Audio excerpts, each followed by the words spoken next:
A little Acadia parish girl died nearly 7 decades ago. By all accounts, she lived an ordinary life, but people from around the world now visit her gravesite, claiming experiences are anything but the ordinary. Chief Investigator Andrew Epperson tells us why she could one day join a Catholic list that's never featured a Louisianan.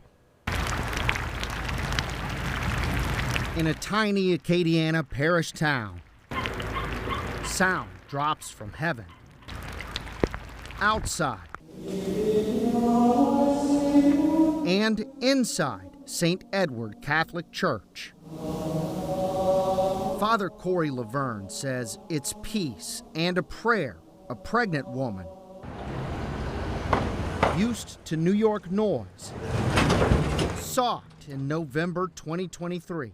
There were abnormalities in the brain on the ultrasound. Laverne says doctors laid out Sophie Stansbury's options. The least risky route would be to terminate the pregnancy and try again. But by who she knew. She knew a Dominican sister who knew a Dominican sister who was from here. Stansbury knew where to go. Saturday afternoon, she was with us here at the altar. The young woman traveled nearly 1,500 miles to be near a young girl. 66 years after death. It seems like there's no doubt in your mind that Charlene Richard is a saint. I believe that Charlene's a saint in heaven. You know, she's Saint Charlene to me. She's that special to many around here. In fact, she's called the little Cajun Saint. But to the church, for now, she's just Charlene, the 12-year-old girl who died of leukemia in 1959. Her parents didn't even know about it. She just started having fainting spells. So they're like, what can we do? The doctors answer. They're like, well, there's nothing that you can do. She might live perhaps 14 days. The Catholic family counted on a priest to tell Charlene. He said, in fact, a beautiful lady dressed all in blue, she's going to come and then she's going to take you home. And Charlene thought for a moment. She says, oh, you speak of our Blessed Mother, Mary. So the story goes, the girl offered her suffering up to God and prayed for people before she passed. They were either healed physically or spiritually or emotionally. She asked her grandmother if she could become a saint, just like Saint Therese. Dr. Brian Pedraza is the theology director of Franciscan Missionaries of Our Lady University in Baton Rouge. We've got sort of a thickness in our culture when it comes to the faith here. Yes, Louisiana has these saints, but none designated by the Catholic Church. Just to have somebody that is one of our own people, that would be incredible. Here's how the process works. If a local community thinks someone deserves sainthood, a bishop puts in an official request. The church takes it seriously.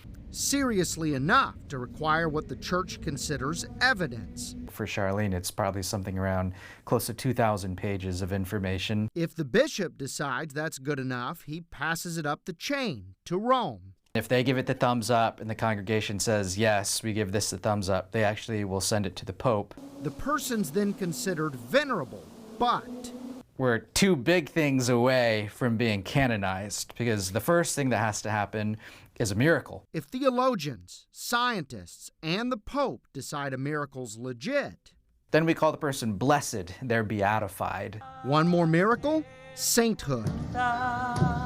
And this can take a long time. It sure can. It could take a number of years. The journey's been unlocked for Charlene. The evidence collected. That is now at the Vatican and is being examined as we speak. So the servant of God will do what she's done for the last 6 decades. Silently rest as the living drop in to visit the little Cajun Saint. People make that drive. Thousands of people every year make that drive. To ask Charlene for help. The world needs saints. And be near the girl whose story won't be washed away. She was just a Cajun girl who loved God, who loved family, who loved her friends, and just did everything the best that she could. In Richard, I'm Chief Investigator Andrew Epperson.